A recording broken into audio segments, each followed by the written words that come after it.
எல்லா காதலையும் சேர்த்து வைக்க தெரிஞ்ச அவனுக்கு தன்னுடைய காதலோட சேர முடியல. But still he one.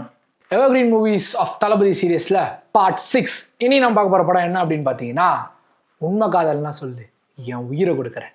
S, Shahjahan, the timeless and endless love story அப்படின்னே சொல்லலாம்.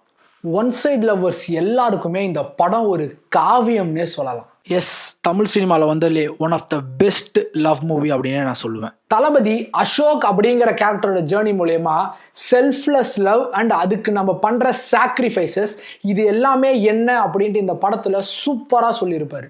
அண்ட் இந்த படத்தில் தளபதியோட பெர்ஃபார்மன்ஸ் இருக்கே அவ்வளோ பியூட்டிஃபுல்லாக அவ்வளோ வார்மாக இருக்கும். அதுவும் எமோஷனல் சீன்ஸ் எல்லாம் சூப்பராகவே கேரி பண்ணியிருப்பாரு.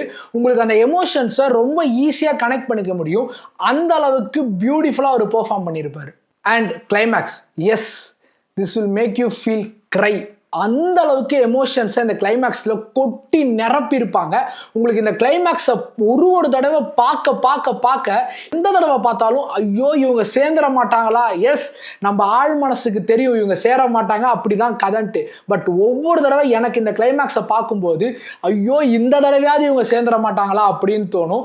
அந்த அளவுக்கு இந்த கிளைமேக்ஸை சூப்பராகவே டிசைன் பண்ணியிருப்பாங்க. அதுவும் தளபதிக்கு தான் ஃப்ரெண்டு கல்யாணம் பண்ணிக்க போகிற பொண்ணு தான் தான் லவ் பண்ண பொண்ணு அப்படின்னு தெரியும் போது அந்த இடத்துல ஒரு பெர்ஃபார்மன்ஸ் பண்ணுவார் பாருங்க. அந்த கல்யாணம் ரெஜிஸ்டர் பண்ண இடத்துல அவ்வளோ எமோஷன்ஸை தளபதி சூப்பரா சிங்கிள் ஹேண்டடா இந்த படத்துல கேரி பண்ணியிருப்பாரு. ரொம்ப சூப்பரான படம். எஸ், எல்லாரும் இந்த படம் பார்த்துருப்பீங்க. பட் ஸ்டில் யாராவது இந்த படம் பார்க்காம இருந்தீங்கன்னா மறக்காம போய் பார்த்துருங்க. Because this movie will teach you what is selfless love அப்படின்னு. அண்ட் இன்னும் வரிசையில் நிறைய படங்கள் காத்துட்டு இருக்கு. அது எது நீங்க மிஸ் பண்ணாம பார்க்கணும் மறக்காம நம்மள ஃபாலோ பண்ணிக்கோங்க.